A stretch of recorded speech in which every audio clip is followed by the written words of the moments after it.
Hello, and welcome to Let My People Eat, a podcast that provides satisfying talk about kosher nutrition.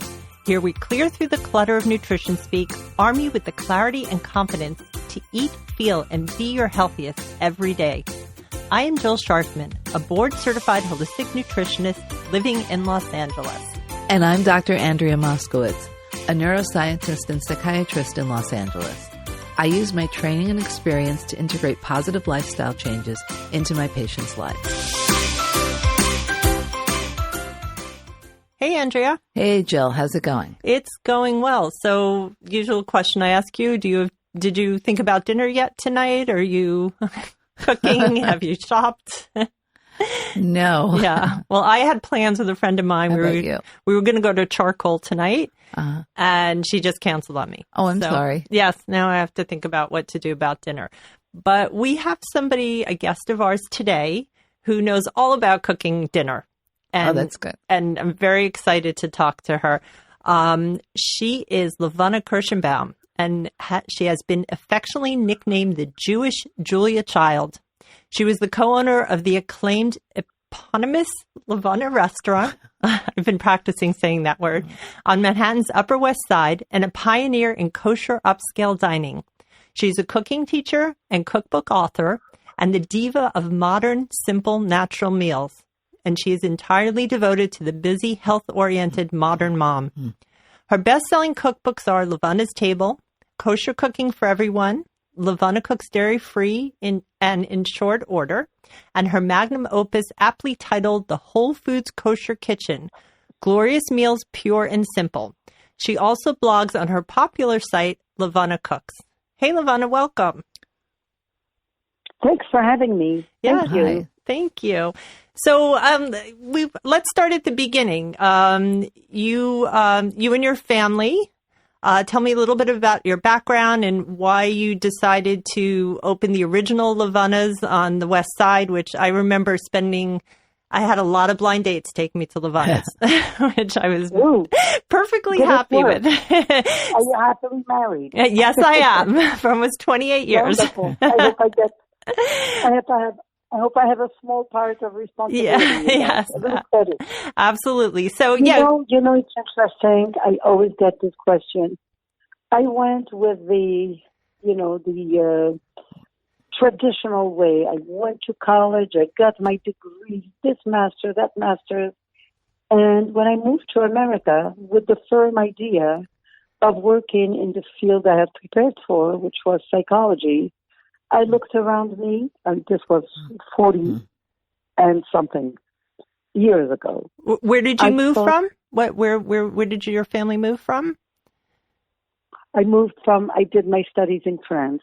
Okay. I grew up in Morocco, and I did my studies in France. Okay. And what struck me is the great disparity between all the wonderful food that was available to Americans and how poorly they ate.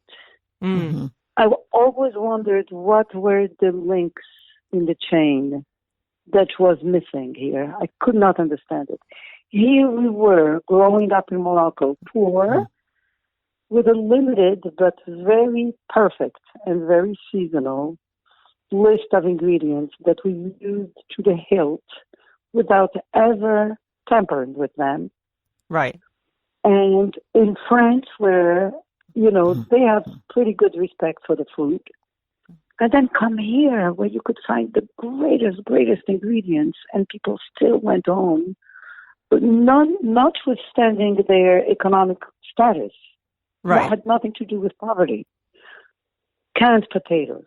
How did this happen? How did it happen that we could eat canned corn? How did it happen that we removed all that is good and well and perfect with grains, only to introduce them at a price? We removed them at a price, we reintroduced them at a price, and we bragged about reintroduced them at a price. That seems to me pretty diabolical. I mean, the case in point was cereal. Had they left the cereal quite alone, none of the three steps would have happened. You would have eaten a perfect slice of bread. Right.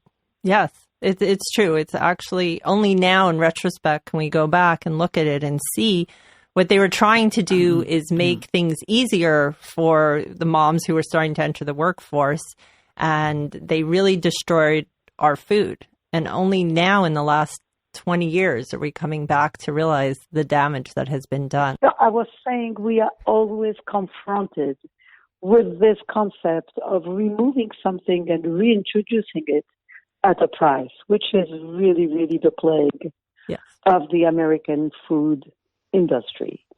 So the poor nutrition that they give to the patients during treatment almost infallibly result in a secondary comorbidity, in a secondary condition. Yes. The patient is miserable, but and I hate to say it and sound cynical, they are thrilled. What did you get from it? Diabetes? We have fantastic doctors that treat diabetes. Did you get high blood pressure? Wonderful. You have what it takes. Are you constipated until you're ready to keel over? Great. We have a fantastic selection of, and on and on and on. And it seems like it's perverse almost. It seems like they're not trying to avoid it, but they're almost trying to get to that point so they have the quote-unquote privilege to get you back out of what you did not have in the first place. Right. And I think the drug companies, the big pharma, are very much involved in this. I mean, nobody's really looking to see why you're having the symptoms, but they're looking to see how do we treat those symptoms? What drugs can we create? Yes. And as opposed to saying, okay, somebody has, let's say constipation or diabetes or whatever. How do we fix that as opposed to just supplying them with endless amount of drugs that are taxing on the liver? Unfortunately, most unfortunately, the people who take care in morbid care see those conditions as a piece of cake. It's not your constipation, it's a piece of cake. Right. We are dealing with trying to save your lives. And so when they deal in something and they just have kept you, even if it's barely alive, it is such a triumph that the rest just fall by the wayside. Right. Yes. And you have paying attention. You have personal experience with this, unfortunately. You've seen family members in the hospital being treated for cancer, and they're given products like Ensure, which, I mean, to me, I don't know how people are told to drink Ensure. It's really just sugars and bad oils. They do stay alive, but sicker. Right. So you had come out with your Levana meal replacements. Is that something you're still doing? Or those? Oh my God! I'm having this love affair. Yes. With this the owner of a plant, very aptly called Pure Functional Foods. Okay. Pure Functional Foods. He lives it, he looks it, he acts it, he's wonderful. Believe it or not, he was a minister all along.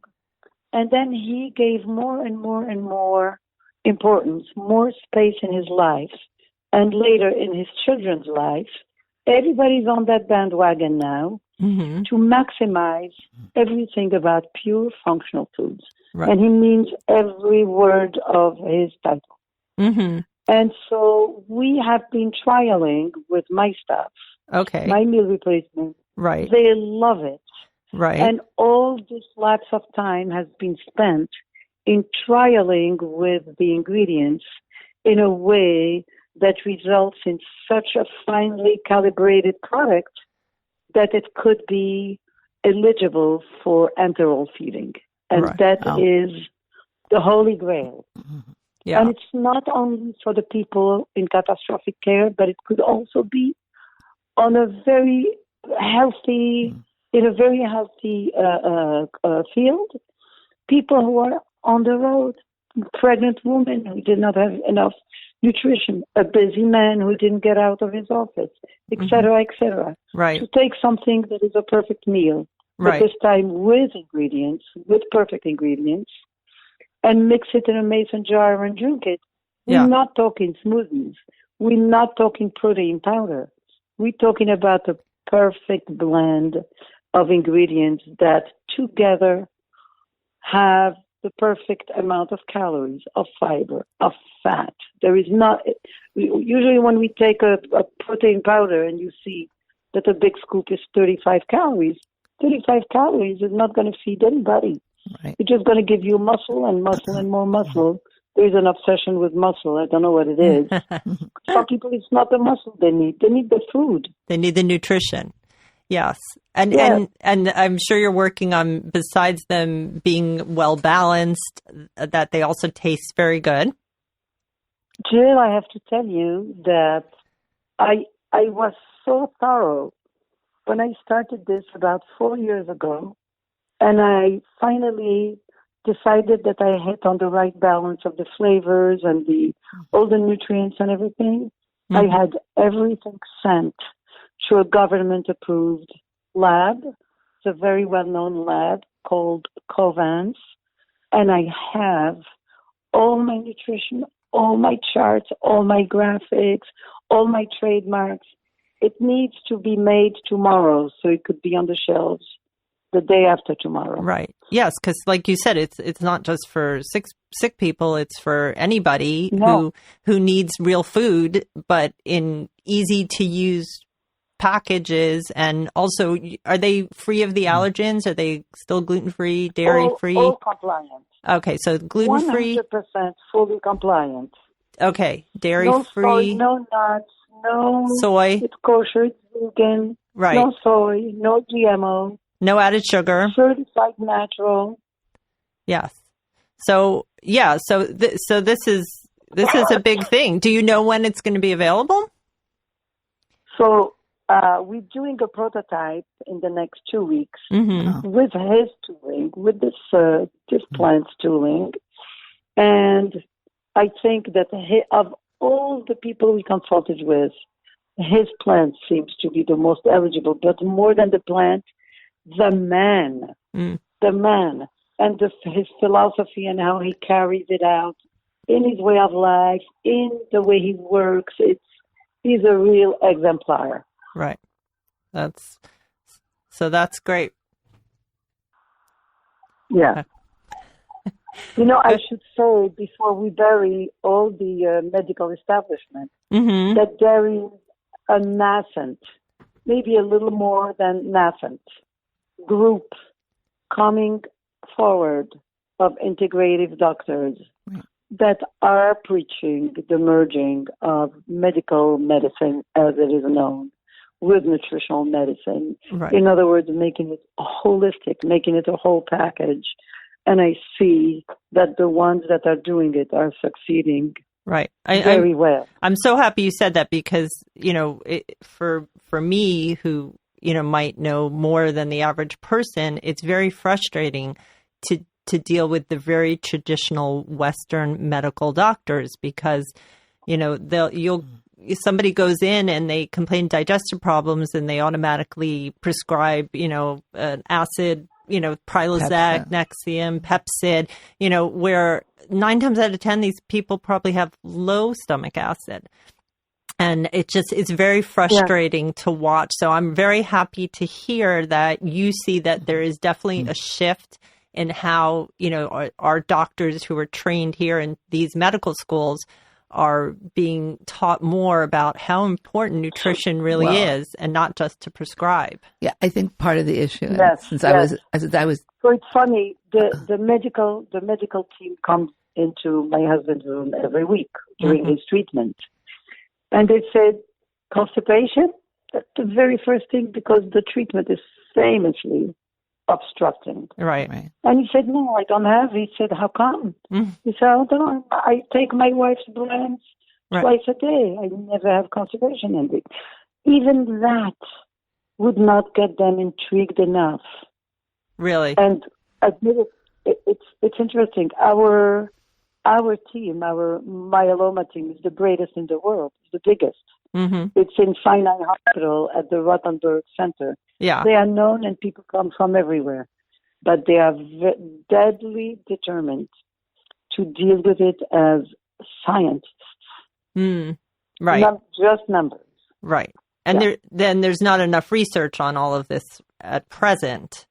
There is some, but there's not enough research. The research has not started, so there could not be research. Yes, they have not bridged the gap between all the extensive research they have done on the scientific side on the myeloma is spectacular. My husband who should not be alive if they did not exist. Yes. But they still have not taken a single step to say, wait a minute, does nutrition have anything to do with anything? Will it improve the quality of life? Will it? No. They say, if you're nauseous, take this medicine. If it didn't make you hungry enough, take this medicine. And if you didn't eat at all today, take this medicine. Right. No talk of food. Right. No, I know. It's sad. It's very fascinating. I'm not understanding it. Right. It's sad and scary. Yeah. I mean, I think, a couple of issues come up with this just from the medical point of view. So I think, first of all, in medical school, you get at least a whole year on pharmacology and drugs and You're lucky if you get one lecture on nutrition. So I think a lot of physicians, or a number of physicians, myself included, have become more interested in using a more holistic approach, but you have to sort of pursue that on your own. It's not really in the standard medical school curriculum, and I still don't think it is. That's one thing. And this is not excuses. This is just what is. It's still in the category of lifestyle, right? Rather than well-being and nutrition, right? Or alternative. They call it alternative medicine or complementary, right? Complementary, right? And then the other issue becomes, and again, not to make excuses, but the reason they come out with, because they're not educated as to what else to do, but the other thing too is that, honestly, who pays for the studies showing that the things work? A lot of the research funding in the United States, for better or worse, or for worse or better, comes from the drug companies. So they are going to fund studies looking at the drugs that they develop. Right. They're not going to fund studies, for the most part, looking at nutritional aspects of things that they can't patent, copyright, and, make sort of a downline profit from it. So 100% the studies need to be done. The government needs to start funding them, right? Because that's where most of the research dollars at universities, a lot of it comes through either from National Institutes of Health or from the drug companies. And I also feel the lobbyists in Washington are so, strong that it's hard to get government money, to fund these kind of.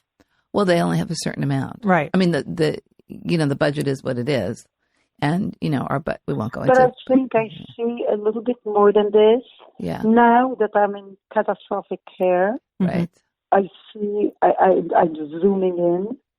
I really think I identify a kind of a war of attrition between the medical establishment and the alternative. And when I say alternative, I don't mean those integrative doctors. They are doctors. Right. There has been an abuse in language and in action from all the, how should I call them, all the hippies, flower children that say, you don't need any of this. All you need is to detox. There are some buzzwords that are always flying everywhere. Right. Some things that doctors immediately and correctly, I think, identify as pseudoscience. Right. Anybody who knows how to post something on Instagram with a good picture is telling you that this is good for you, because we shouldn't listen to these people. And there is they're not knowledgeable enough. They don't know about your life and what it takes to rectify it and to improve it. Right. So I think that the doctors are tired of seeing this posing as real science. They're telling you with authority, and many people follow. They just follow. This is what Gwyneth Paltrow said. This is what Dr. Oz said. I don't know what else. Yeah. So, you know what I'm saying? Yeah. And then 100%. you go on easily, and you pay tens of thousands of dollars. It costs more to buy Gwyneth Paltrow's product than to have a bone marrow transplant. Yeah. Okay. Maybe not. Okay. Yeah. No, you're right. This is what Andrea and I, one of the reasons we did this podcast, because there's so much information out there, celery juice today, intermittent fasting tomorrow. We want to be here to help people understand all of this and really realize that, it's not rocket science. You eat good, healthy food, you try to reduce your stress, you go exercise, spend time with friends and family, and pray, and you'll be good. Described, that's what has always been there for the taking. Yeah, there's nothing new. Exactly. And after you try out absolutely everything, unless you go back to that, you will not feel well. You will not lose weight. Look at all the blood of diets flying. Right. Yeah. Is keto going to make people feel better? Paleo? Yeah. Sprouted? I don't know what else. Raw. Yes, there's There is another thing that I see that is very, very malicious. Yeah. Is this equation that a lot of these pseudo-scientific people are establishing. If you are vegan, you are humane. The others are assassins. They killed the cow, they killed the rabbit, they killed the chicken. It's not like this. The vegan diet has, I know people are always advocating it, but it has its downfalls, and people need to be aware and prepared for that. Definitely has, but the biggest downfall is the philosophical implication that they have superimposed on it. Yeah. Yeah. Right. Yes. So, Levana, believe it or not, we are out of time. I think Andrea and I could talk about this topic forever with you. But wonderful. Yes, I want to thank you so much bringing for joining kosher foods to a respected position in the natural food world. And I want everybody to check out Levana's cookbooks, because she has hundreds of dishes that are economical, easy to prepare, irresistible. Her motto is serious ingredients and fun dishes. You can book Levana for her cooking demonstrations, where she provides you with dinner and a show in your community. You can go to her website, levanacooks.com, to read more about her and order her cookbooks. And Levana, thank you so much for spending time with us today. Thanks so much. And we look forward to that product. Have a good day. Bye. Bye. And follow me on Instagram at Jill Sharfman. And that is it for this episode of Let My People Eat. Please visit our website at letmypeopleeat.com and leave us a comment. Get in touch at our email at podcast@letmypeopleeat.com or call us at 317-659-0004. Post on Instagram, Twitter, or Facebook with the hashtag #LetMyPeopleEatPodcast. If you like this show, please make sure to leave us a 5-star rating and review on iTunes. Tell your friends and family, and subscribe to us on Apple Podcasts. And please remember that although we are certified professionals, this is not a medical advice podcast. No content, posts, or comments should be interpreted as professional guidance. Always speak to your own health practitioner about making the right life changes for you. Until next time, I am Jill Sharfman. And I am Andrea Moskowitz. Thanks for joining us. And go in good health.